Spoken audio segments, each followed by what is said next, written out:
think that the internet's to blame. You'd probably still be Satori if it wasn't for the internet, because we weren't aware of the hundreds of other bands named Satori. Satori came from interesting origins, which we'll not go into, but go on, tell me. I was at the time reading a lot of psychology stuff in the mid-80s, as a lot of people were. Go with Carol. Yeah, so it was Carol Gustav Jung. It was a concept in Buddhism actually about enlightenment, so I kind of fitted with where we were at the time, so Yeah. that was a... Where our heads were. Indeed. To be honest, our heads have stayed for quite a long time.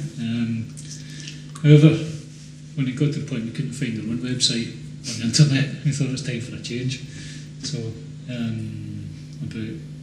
don't know, it wasn't that long ago, was it a year ago maybe? We were listening to that. It was after Realworld, because we Satori t-shirts. Satori or New World. Or Satori, as the engineer called us. Yeah, so we decided that we needed a new name, and as we do, starting with thread and working outwards, we ended up with EROM NIM 3, which was a Google whack, which is quite important because my memory's shocking. So wading through other similar named bands was not an option. So we already had EROM. It wasn't just picked out a hat.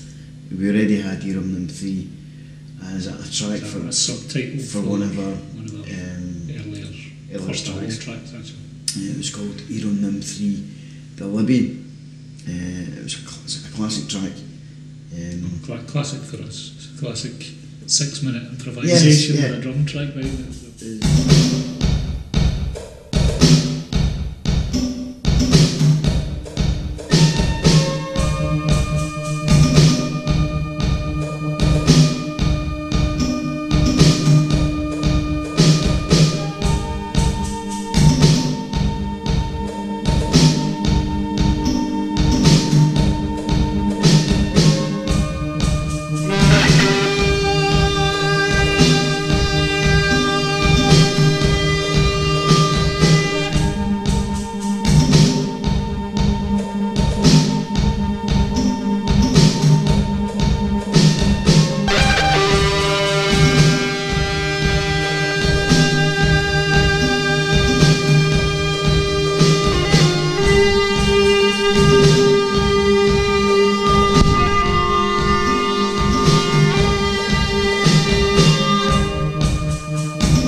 That's how we do that.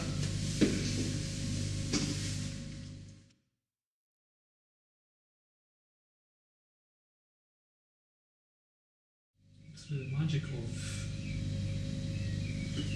various listening devices, you get a chance to actually hear things on demand now, which used to be a big pain in the neck. It's really the big issue is when they decide to publish. When you get something that sounds homogenous, even, so it kind of fits together. Sometimes we'll pick a theme and run the theme for a while. Other times we'll just do one-off tracks. The last big push was for the Realword stuff, which we spent 6 months pulling together on 14 tracks. And then slung it down. The space of 2 years or so. And then took those with us and so it worked out in the 2 days that we spent down there. And even some of those have been kind of put to one side where we chose something that had a more of a homogeneous feel about it, or had more immediately hung together. So probably back in that process again now, of pulling together tracks and getting a kind of overall theme going.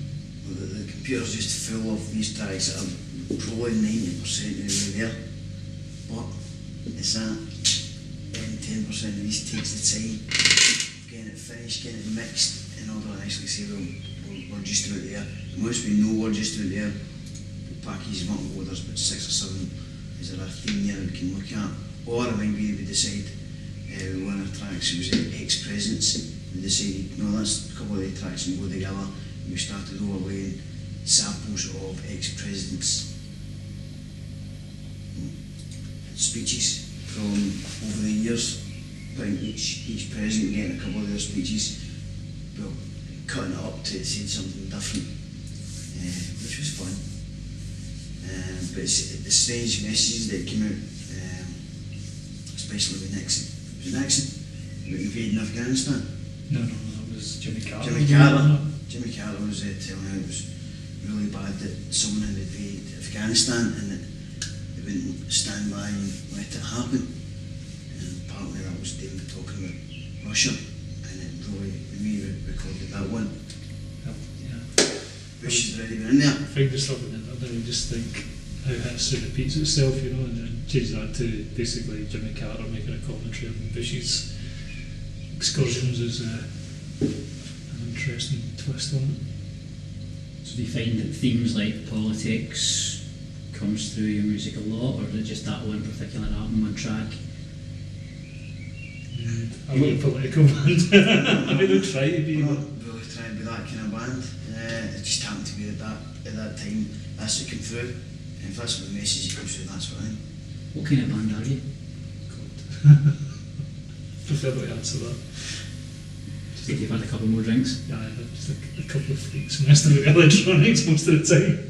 Right, start to finish. Well, actually, just since we're in Cameron, I've not said to Frankie with this.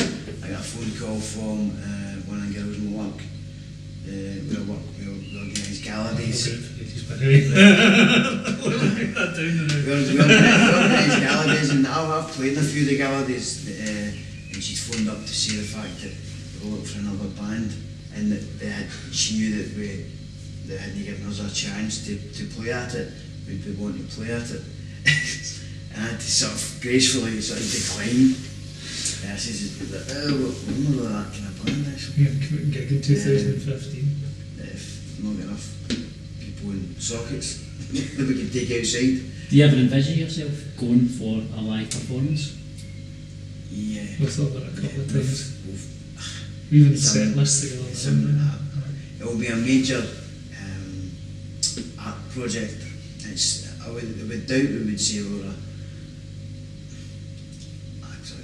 gigging band type. We were thinking of it more of a sort of a art element of it, where it was in situ and with all gear in situ, and you were just improvising. So rather than being a live performance, you think your music would be more of an exhibit? No, it was the other way around actually. I think it was actually just starting with some basic tracks and then just experimenting in 20-25 minute. Yeah, and actually having sort of set up some mics where people can either speak or make some noises, and from that being sampled, and that then creating the starting point or of that track, or just overdubbing top of a track that we've already got, and just progressing it from there. I think with the music, not just the music's got to go with sort of visuals as well. I think that's always been pretty important as well. Unless the lights are totally out, you can just sit there and relax, which happens quite a lot. That will get set up as a sort of a main rhythm track without playing about with it. So just as a sort of it's like a click track, only I don't like click tracks.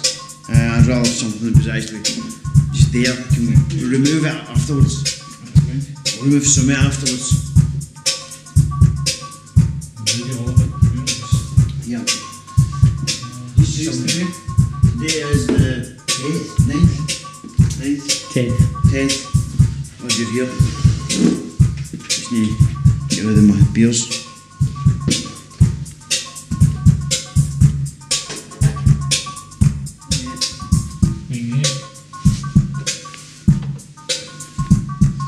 That's cool.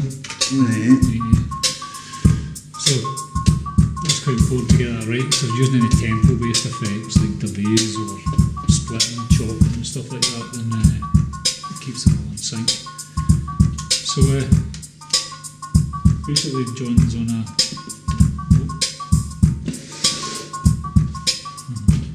Go on, just playing then. Go on, just playing then. I just want to make sure the metronome doesn't kick in.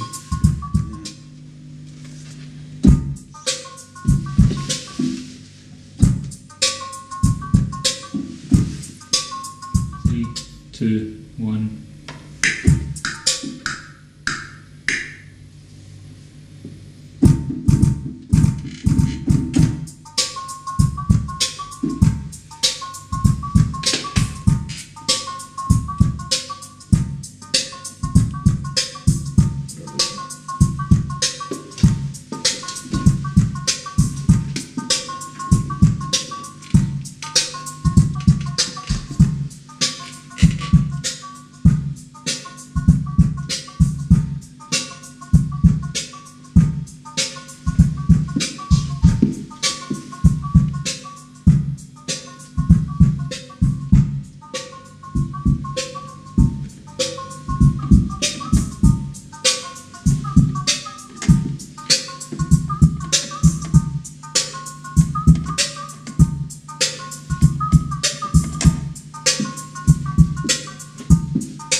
Personal.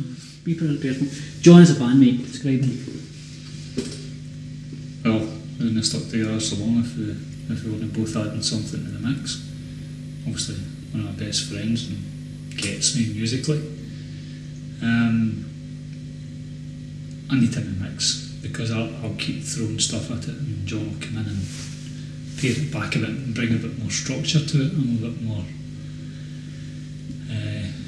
how should I put it, experimental or more kind of, how should I put it,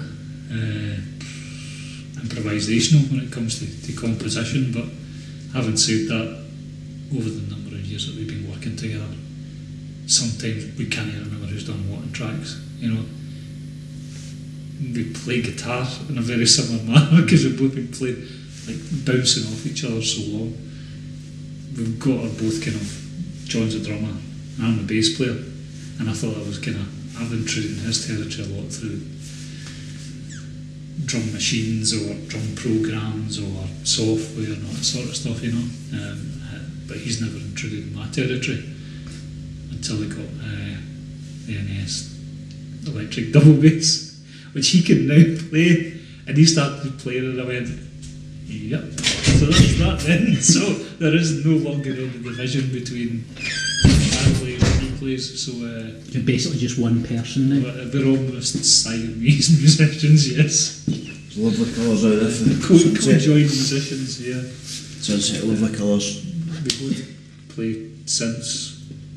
I do most of the programming, but John's getting into that as well. Yeah, it's interesting. I do more of the kind of engineering side of things, but It's it's not really engineering, it's more programming. It's programming, but we've done that It's not really programming, it's effects programming mainly. But it's progressed from a very, very early age even with the band. You know, we're always doing that, we're always just changing, we're always just not happy Always with want the a sound. different sound. Not happy just with the standard sound. I think you turn it on, you get a standard sound, you go, right, let's change that. Rarely use a preset. And we do appreciate that people have spent a lot of time and effort getting these preset sounds. But it uses a jumping off point. Yeah. And we've done that for a very early sort of stage where there was maybe only 4 or 5 variables in the sound, whereas now it's like, I suppose it's a bit like the everything is- stereophonics, just enough education to get by in order to know the rules so you can break them. What started it all? What was the start? What brought the two of you together? Were you just having a laugh one night, playing? Were you just kind of a traditional type of band to begin with, just guitar, drums, I think or traditional, I don't have a snare drum and a fretless bass cage has been traditional. But I suppose it wasn't the 80s. It was even before that, it was acoustic guitar, wasn't it? Yeah, well, acoustic guitar, it was I can maybe challenge Frank to see what the first song that we Didn't even remember recorded. That was tape recording at the room type stuff, wasn't it? Do you remember the track? I don't do start. We're told to start embarrassing each other. I'm not going to play it. Time ago. It's a, You better not have it down, you're getting it. This is what I did earlier. Come on. Yeah, we did it in a room and there was a clue. Oh God, yeah, it was, well, that's as in most bands. I was. You go was to hand and Yeah. then you build it up. Yeah, I was a cocoon in my room. I mean, the biggest step forward for us is getting a 4-track. That was a major. And that was about 4 years after we were playing. We were writing stuff just kind of improvising pretty much as we do now. So with a singer at that time, sometimes he used to bring some reasonably developed material. Played in a couple of other bands as well. Basil. Basil. Remember that? Yeah, that was That was a weird one. freak of nature. No, it was actually good. There was no kind of practice and so that didn't kind of go anywhere, but No, it was an attempt. There's a guitarist and a new drummer. singing Intelligentsia. That was one of the songs. Was it? Intelligentsia. I don't remember one of them, but Yeah, no, it was a... so you've got quite a long history then. So I'm trying to remember. how long ago was the in the room recording? A 4-track? 85. that kind of time. Yeah, that kind of 80s, mid-80s. No, I was more. 86. That was probably later than that, right? And when you were doing those early recordings, what was your driving ambition? Was it to do what you're doing just now, or was it to be on stage playing somewhere live? I was just trying to take some songs, wasn't it? Yeah. We'd spend a lot of time talking about what the hell a song was. Yeah, we did analyse something, and the only good thing about it was that we used to analyse it like at 4 in the morning. We used to stay up a lot. Which was drinking, talking, yeah, sometimes not drinking and still talking. We were a band in concept before we were a band. Yeah. There was a lot of good lyrics kicking out at that time. I also got with other bands at the times as well, wasn't it? It was the Gift before or after we started. Yeah, I was doing that drumming wise. Did you do a lot of drumming stuff at school? You were I used to go play sports on a Friday afternoon and John used to go play drums. Because shite is And I got a bass when I was 16. So what was your first instrument? Bass. He's Amstrad, hi-fi. Well, no, I didn't quite play it through that. I'm still in the loft, right? And just playing along as most people do, playing on with tracks and trying to learn the thing. So Frank, you started off as a bass player, John. No, I started off playing guitar when I was 6. Started off as a guitar. Acoustic guitar, with Bob Dylan songs, some Asian hippies, and that's because you were Taiwan, wasn't it? that didn't help. One of my dad's pals decided we were going to, I think it was an excuse for all the dads to get together on Monday night and have a few beers. Beers, good idea. Take some beers. So myself and my sister were dragged along, and we bought acoustic guitars, or actually Spanish guitars. Cheers. When we were 6 and 7. As you do at that age, you don't practice, you just pull out the cover every Monday. So a few basic chords and stuff like that. And I kind of background for about 10 years maybe, till the bass bug. So why the bass? What drew just, it to you as an instrument? It just caught my ear and I started listening for it in tracks and stuff. Who was your kind of main influences as a bass player? The very first time that I actually heard the bass or noticed the bass as an instrument was actually Madness, believe it or not. The Try Madness pop video, and I thought, wow, that looks a bit mad. And then the Police, and then my sister went to Japan, so I got them at Carnberg.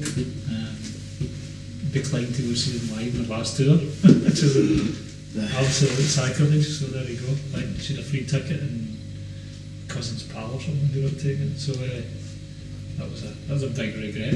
And then after it was all downhill for there.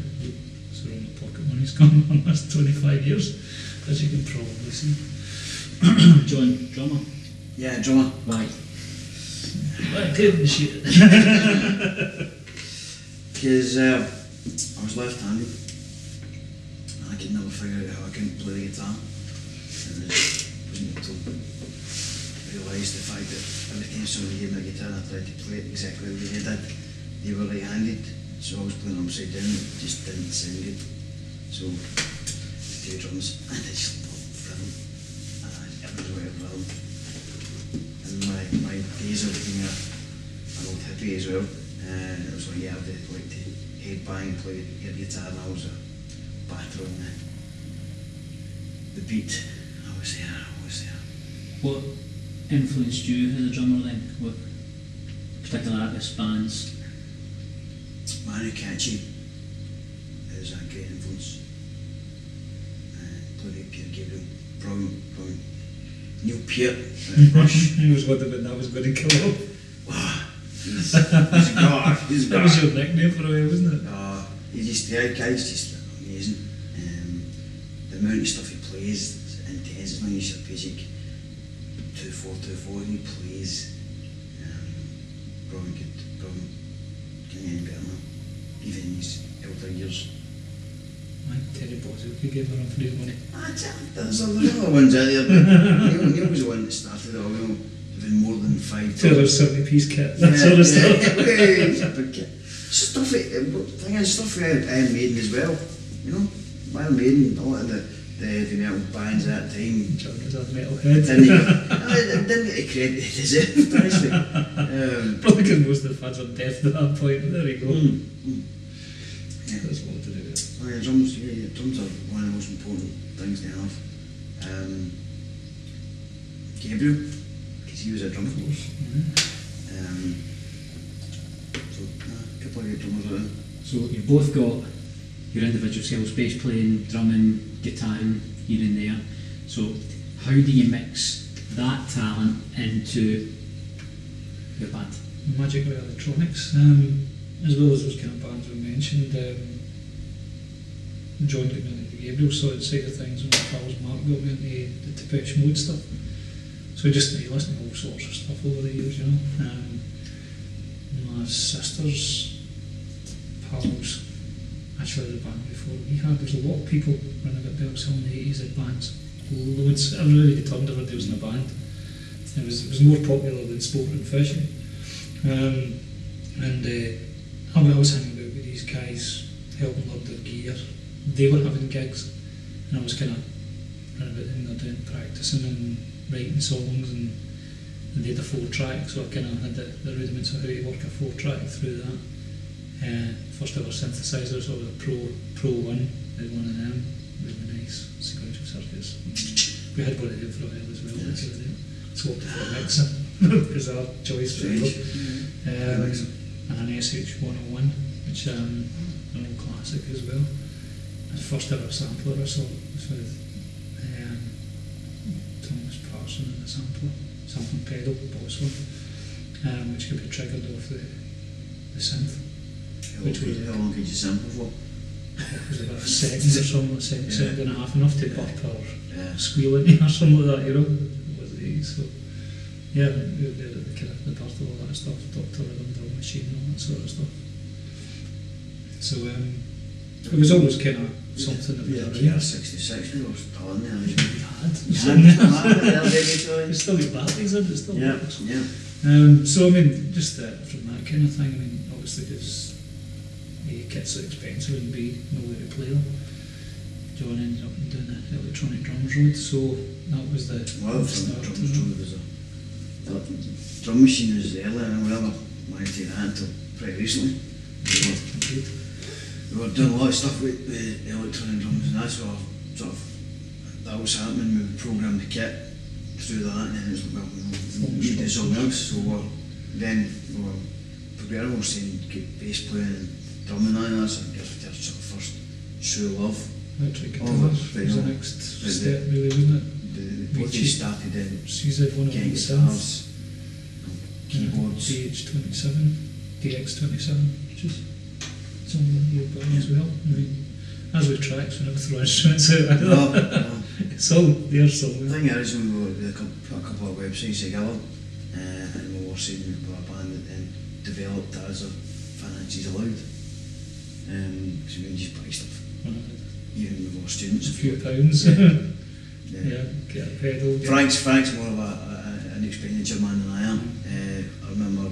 I have gear acquisition syndrome.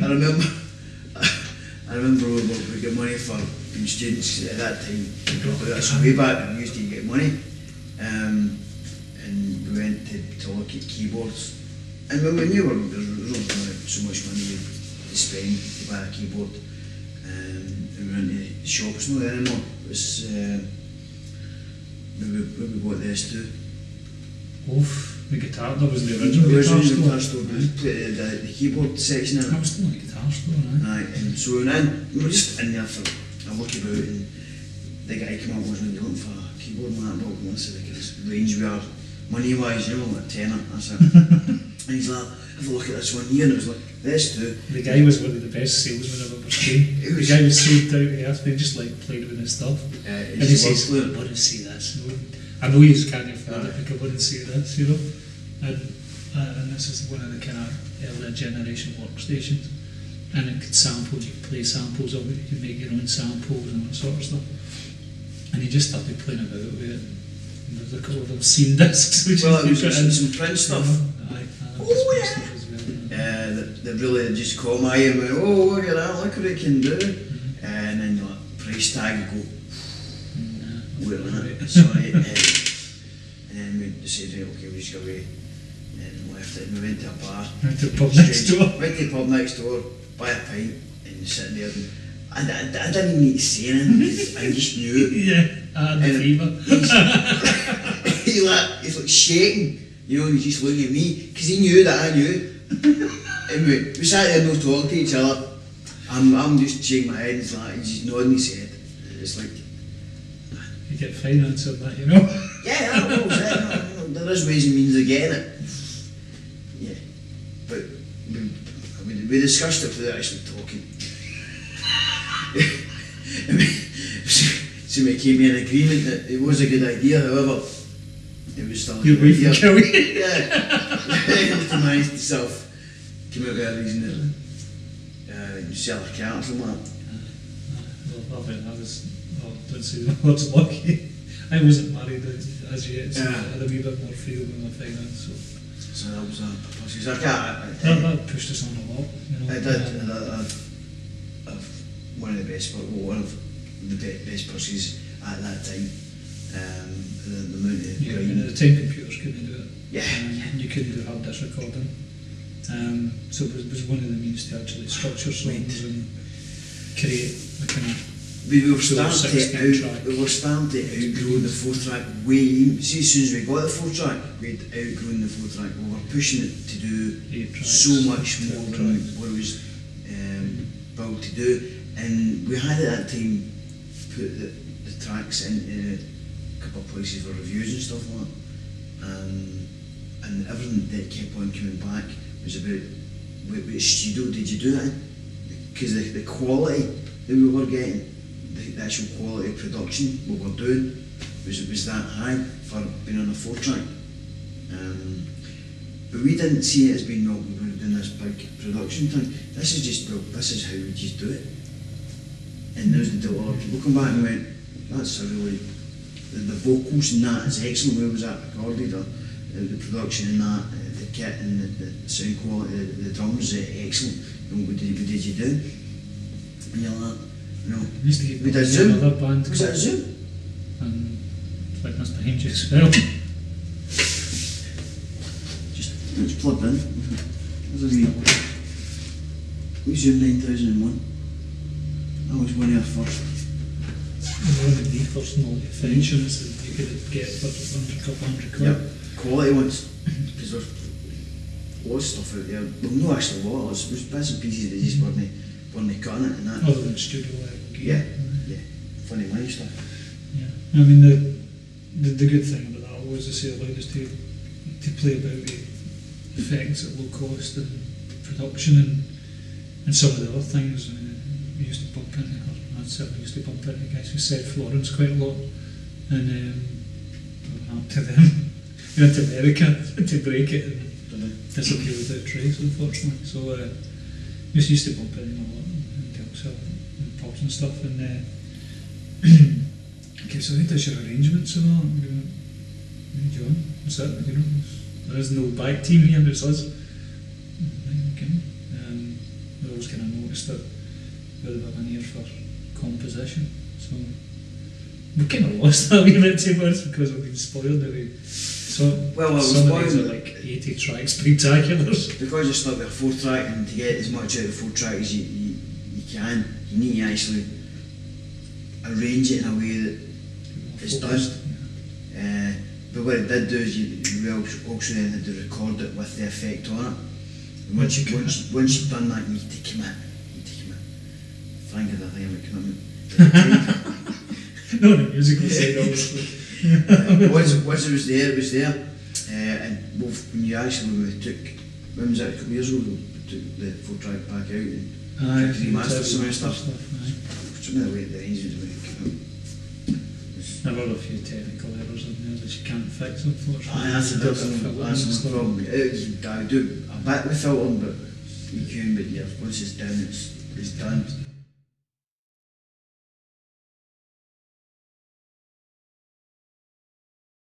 So it became the fact that when myself and Frank were sort of crawling up to that magic 40 number, we had to sort of think of something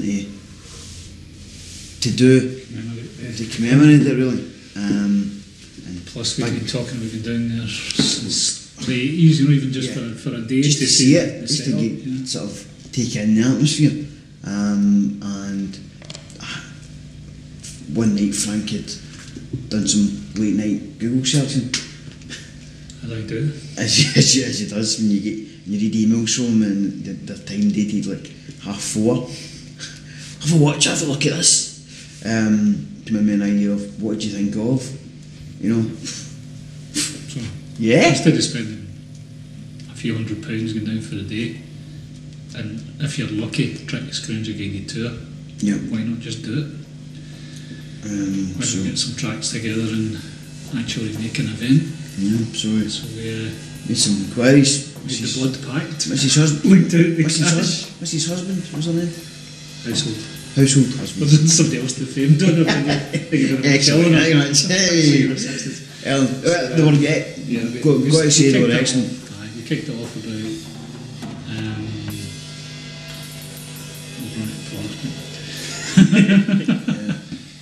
unplug one of these units and it's just to charge up because when that camera goes, we won't have the battery to go. Via Coin Dios. This one you get lucky. Oh no, I can see a free plug. See a free plug? Free plug. Is that? That'll be the one that just totally maxes it the whole thing. Sorry, I've trained the electrician. Just keep talking. Right? Ignore the sound engineer in the back. Well, we started exploring we did the Robin. The costs and it was doable for a short period, 2 days, and then we kicked off booking one of the smallest studios, the Millside, which was a kind of one of the newer. They'd only a couple of studios when they built it. There was the main studio, and then the wooden room, and then up above the wooden room there was the mixing room. The workroom. Workroom.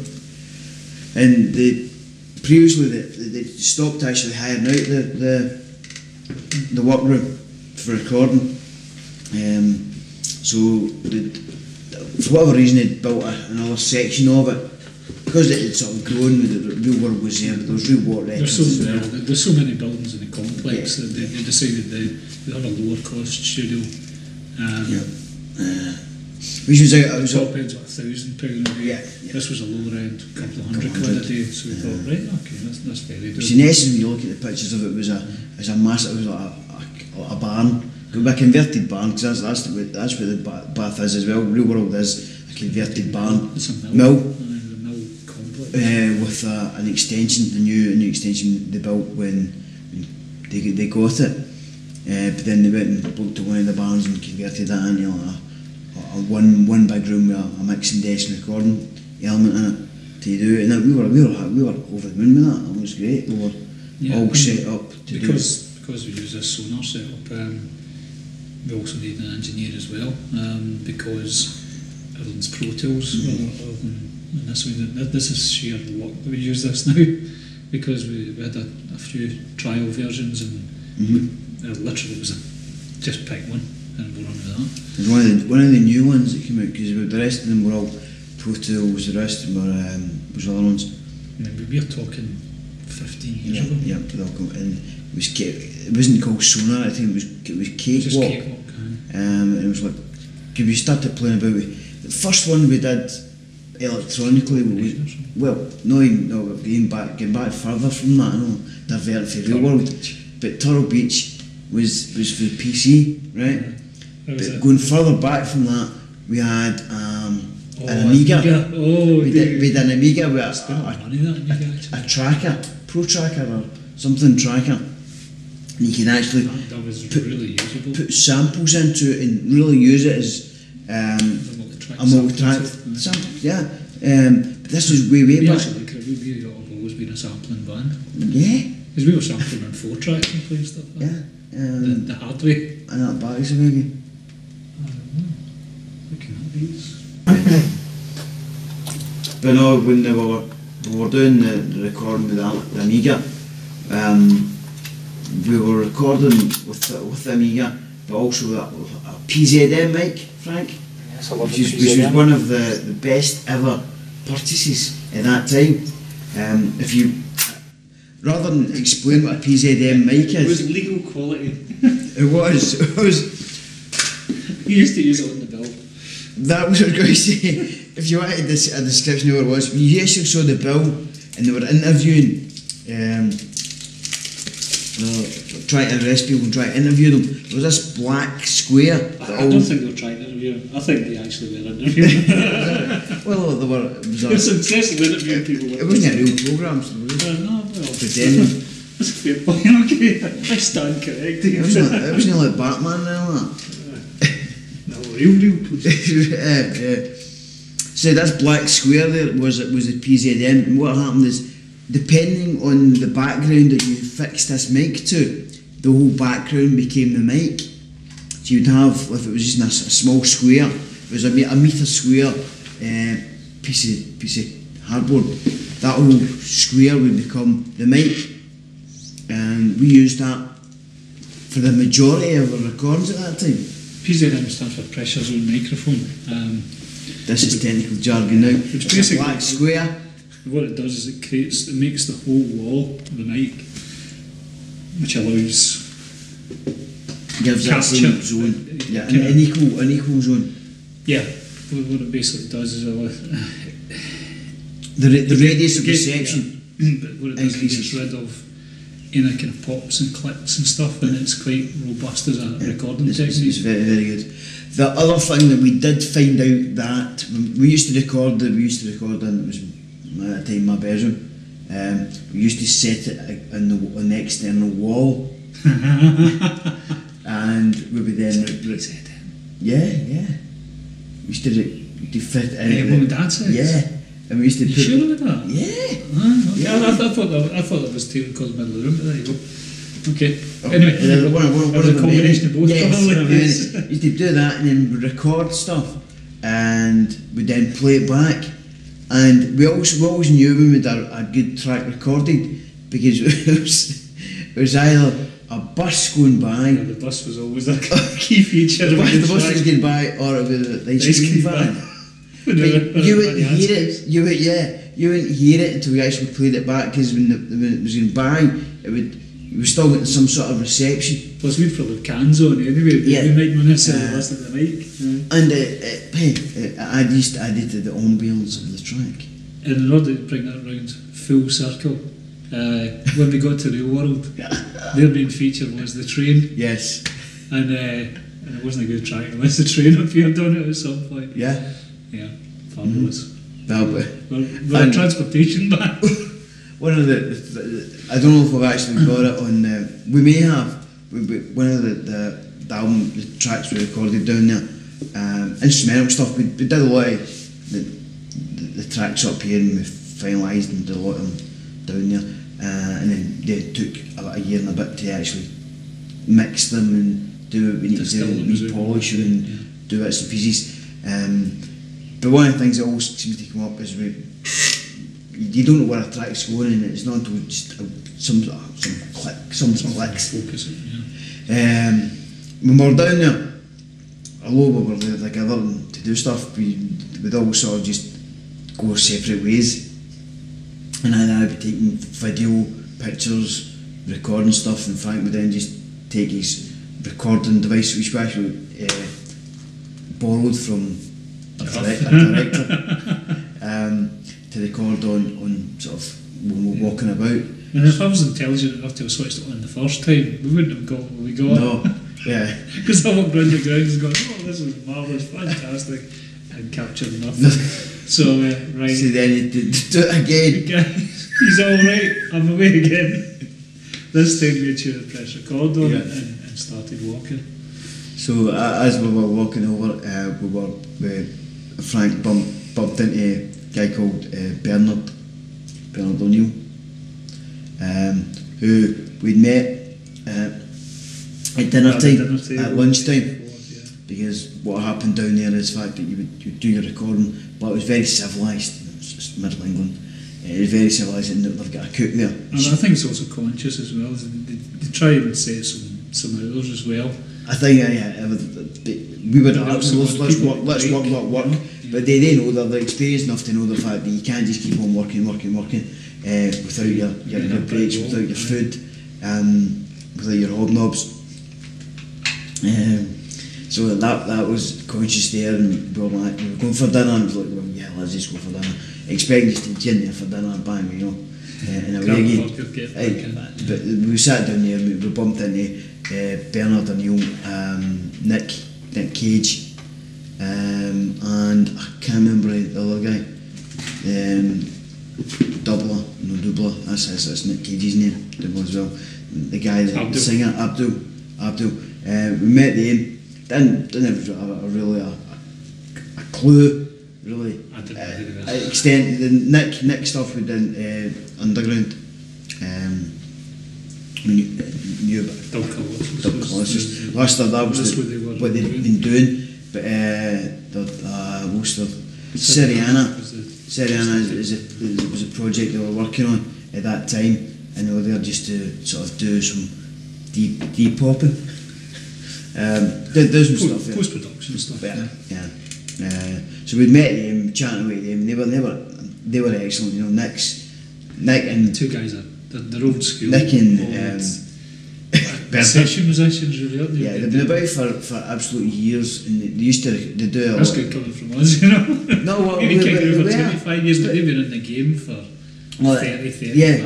And it was like, yeah, come in guys, come in, have a dinner and chat away what he's doing. Oh, that's good. Oh, they were brand new. They just treated us like equals and all that stuff. If you're using that machine, we're the charlatans that we are. Yeah. And you make sure he's going, Robin, you make sure they get that distress in there. Yeah, there's effects you want to use. Because I'm a wee bit of a gearhead, and I'm going, what are you talking about? I'm not getting that, yeah. Robin's going, I had to go, in other words, somebody else has got it, you know. There's somebody else in the studio we probably declared now. We couldn't declare it at the time. Yes. All we could say was she was a smooth operator. You know? Yeah, she was a bit shady. In fact, she was a bit shady. That's how we couldn't get. There's another side story that I don't even think you know. But anyway. We were recording in there the main room. That's why we actually couldn't get accommodation on the site. We had to actually get a B&B. Because they were doing an 80s thing of taking the whole place over. They weren't happy when we kicked them out of the studio on Sunday night. No, it was a long story, a very long story. It's not music related, it's just the Keystone Cops travelogue. We organised that one like a military operation. It all fell apart. We took a lot of the stuff down with us. We'd pack stuff away and we'd big lists up here and we need to take what we don't need to take. Seven was there and we were like, okay. Acoustic instruments. Drums. The thing we were trying to get was that what can we do that we can't do here? And it was all do acoustics.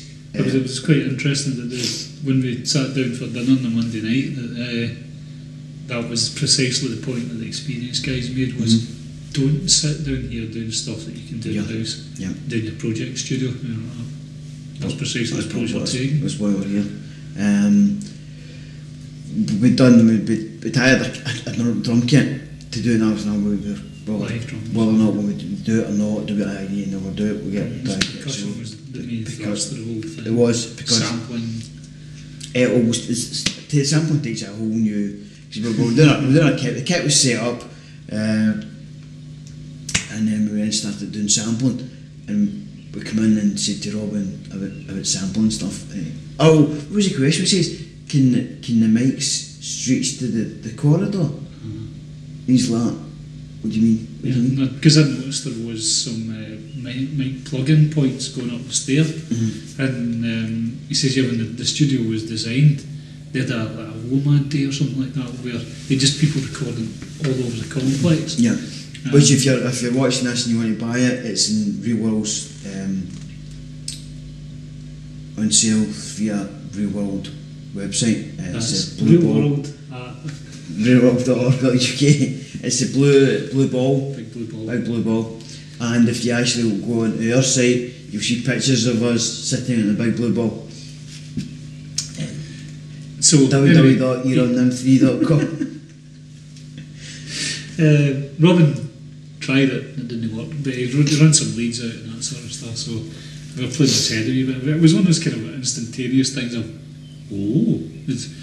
they were got up this 3 flight of stairs every time you go to the control rooms, which is quite an ordeal after 2 days. Like, I'm not going up, you go up, okay, you know. But the twos were chasing up the stairs, and John just happened to hit the banister with his wedding ring, and he had this ring, and I'm giving it, that's quite musical. So as I got it, John hit this one, hit that one, hit this one. I'm giving it, steel grating's quite nice.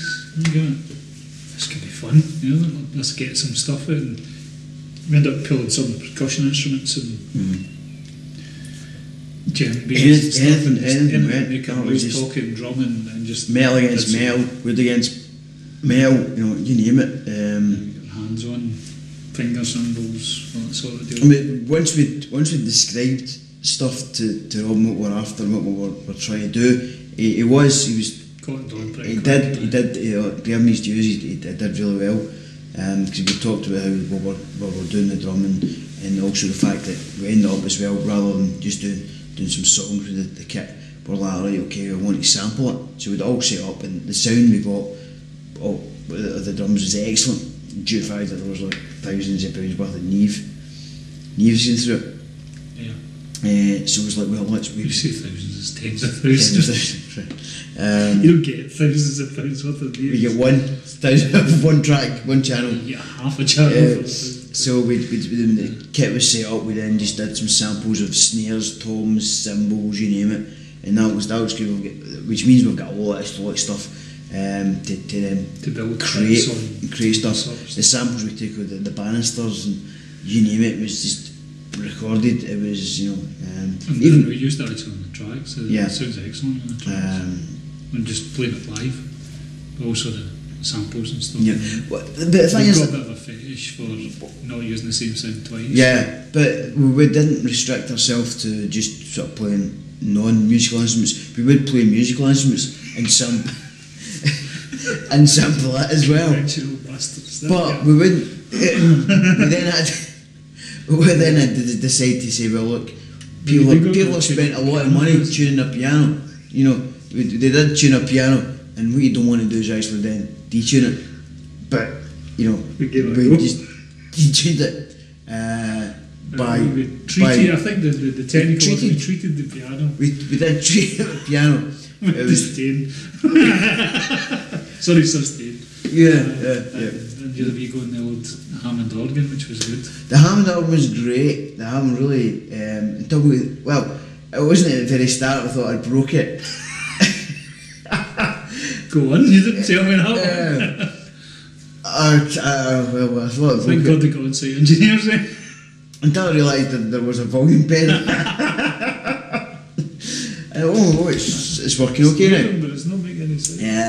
And that was gorgeous to play. You know, even in fact that I'm not a classical pianist, but you run out of knives at one point, didn't you? Yeah. Explain that one. No, I don't get it. It's a very prog rock thing when they were trying to play with 15 different instruments or what. They needed a key held in. It was a big weight one time. You just used to stick a knife into the Hammond organ to keep the key down. So we played that was there. We just happened to. I think anything we saw in the studio was fair game. Yeah, we did. If you look at some of the pictures we've got on the website as well, www.eronnym3.com, you'll see some percussion stuff getting played. And if Peter looks closely, it isn't one of yours that we took and played. Borrowed. On short-term loan. Yes. Because when you actually go to the workroom and look at the stuff he's got amazing stuff that just doesn't seem to be getting used. And if you want rid of it, Peter, just give us a phone. Make a fear off. But the actual recording studio itself is amazing. The atmosphere you've got and the relaxation you feel, and it's not as if it's extremely high tech, because a couple of times we had to spray it with 30-40 to actually get the contacts to work, just in order to get a clean sound. But you were getting that. It's like the sort of analog and digital. You know, you can. So it's a good marriage of both. Yeah, you've got your digital stuff there, but when you record it and you're like, there's just something that's not there. You know, and it's what is it? I'm playing on right now. Yeah, it's not like that. For the gearhead, I was in heaven. Yeah. But I couldn't use any of it, which was in hell. So it was a kind of, I was in the musical purgatory for 2 days. Yeah, because Robin did his bit and he was there, and he drove because it allowed us to concentrate. Drove brilliantly. But you know, if I'd been doing the engineering side of things as well, I'd have been dead. No, but it was tactical, wasn't it? It was tactical. We had discussed it regarding what it was, and it's like, yeah, no, we're intelligent enough to know how to run a 4-track plus. 44 track. Yeah, because that's what tracks end up. But we did some would have been kind of technical questions before we went to make sure that we didn't waste any of the time that we had there. We think then we seen a lot of stuff down there to go, what about this, what about that, what about the other, and it's like, what? Yeah, okay, fine. It probably did mark us out as newbies, you know. It did, but it's ground rules, you know. If you didn't know that stuff, you could have been doing all the wrong. Yeah, because we spent time getting everything ready for down there, fair tapes, transfer. Yeah, what have they got? And make sure we could bring it back out in a format we could use. Yep. And even when we explained that to Robin previously, we talked to him. And on the day he was excellent, knew exactly what we were after, what we were going to do. Fine. Back to the rest of the conversation. What was the question again? When we were going down there, but I have another beer. Well, can we have another beer? Yeah. Yes, you can have another beer. Let's have a pause now. Yeah, get a sensible conversation. Some of these stories and where things are going. That's for a pause. Oh, God.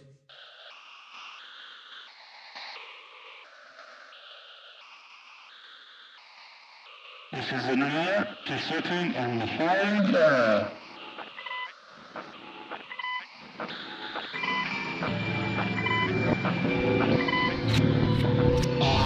This is an hour to sitting in the flying car.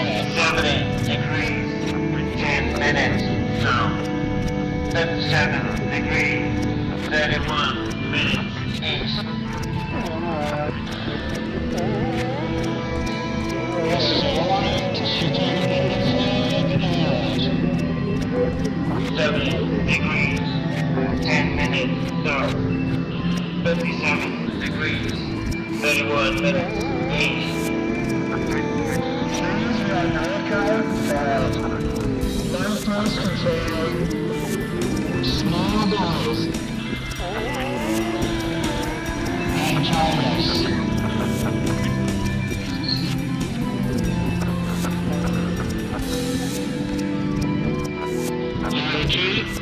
This is a warning to 10 degrees, 10 minutes south, 57 degrees, 31 minutes east.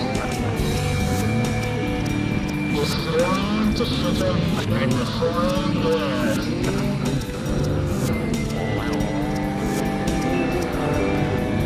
Please get aircraft cleared. Lifeboats containing small doors and carriers.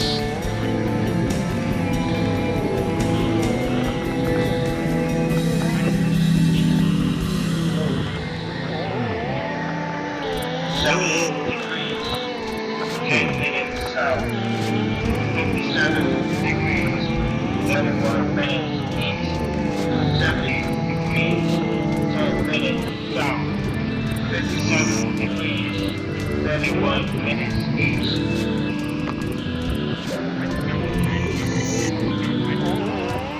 This is a land to sitting in the flying doors. Please run aircraft and airplanes containing small doors and tires.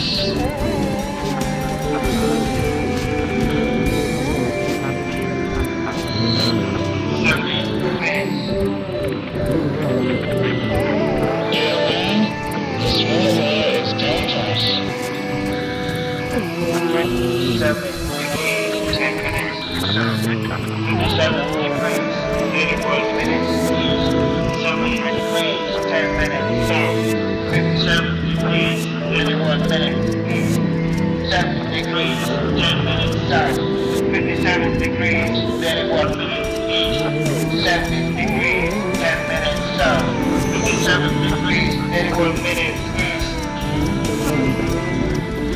This is your alarm to switching in the following area. Please approach with caution.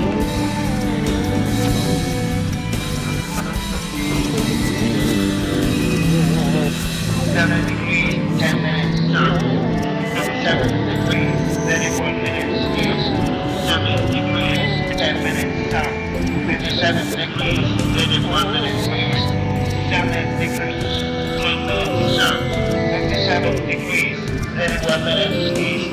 70 degrees, 10 minutes south. 57 degrees, 31 minutes east. 7 degrees, 10 minutes south. 57 degrees, 31 minutes east. This is an alarm to shutdown in the following area. Please be on the lookout. 7 degrees, 10 minutes south. Containing 7 degrees and tigers. 31 minutes east.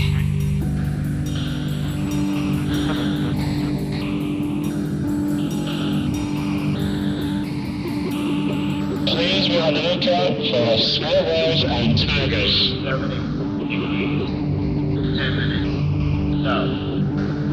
57 degrees, 31 minutes east. All ships proceed with caution.